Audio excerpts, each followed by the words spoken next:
The French Revolution. History, Social Studies. Question and answer.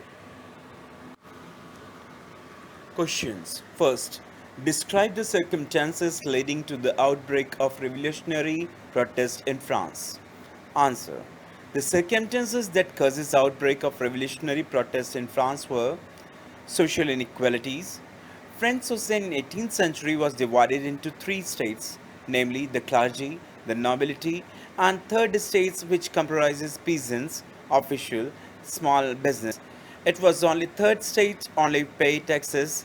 Clergy and nobility were exempt from the taxes. Subsequent crisis. The population of France also increased from 23 million in 1715 to 28 million in 1789. Food grains were now in great demand. Price of breads shot up. Wages did not keep pace with rising prices. This led to the subsequent crisis.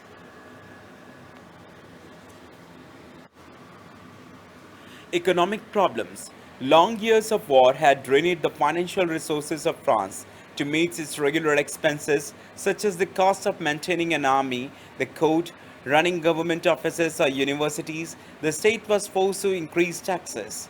Strong middle class. The middle class emerged educated and wealthy during 19th, 18th century. They believed that no group in society should be given privileges by birth. Ideas of equality and freedom were put forward by philosophers. The idea of these philosophers were discussed intensively in saloons and office, coffee houses, and spread among people. Immediate cause. On 5 May 1789, Louis XVI called together an assembly of states journal to pass proposal for new taxes. The third state protested against this proposal, but as each state had one vote, the king rejected this appeal. They walk out of assembly. Second, which group of French society benefited from the revolution? Which groups were forced to relinquish power? Which section of society would have been disappointed the outcome of the revolution? Answer. The richer members of the third state, the middle class, benefited the most from the French Revolution. The clergy and nobility were forced to relinquish power. The poorer section of society and women would have been disappointed with the outcome of the revolution, as the promise of equality was not fulfilled in full measure at the end of the revolution. Third, describe the legacy of the French Revolution for the people of the world during the 19th and the 20th century. Answer. The ideas of liberty and democratic rights were the most important legacy of the French Revolution. These spread from France to the rest of the Europe during the 19th century, where feudal systems were abolished. It inspired the Germans, Italians, and Australians to overthrow their oppressive regions. The French Revolution inspired the struggling nation of Asia and Africa who were growing under the operations of the European colonialism. Tipu Sultan and Raja Ram Mohan Roy are two examples of individuals who responded to ideas coming from the French Revolution. Draw up a list of democratic rights we enjoy today, whose origin could be traced to the French Revolution. Answer. We can trace the origin of the following democratic rights we enjoy today to the French Revolution, that is, right to equality, right to freedom, right of speech and expression, right to form association, right to justice and security. Number 5. Would you agree that the view that the message of universal right was basis with contradictions? Explain. Answer. The message of universal rights was beset with contradiction.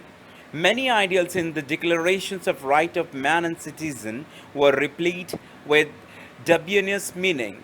For example, the law has the right to forbid only actions injurious to society, had nothing to say about criminal offense against other individual.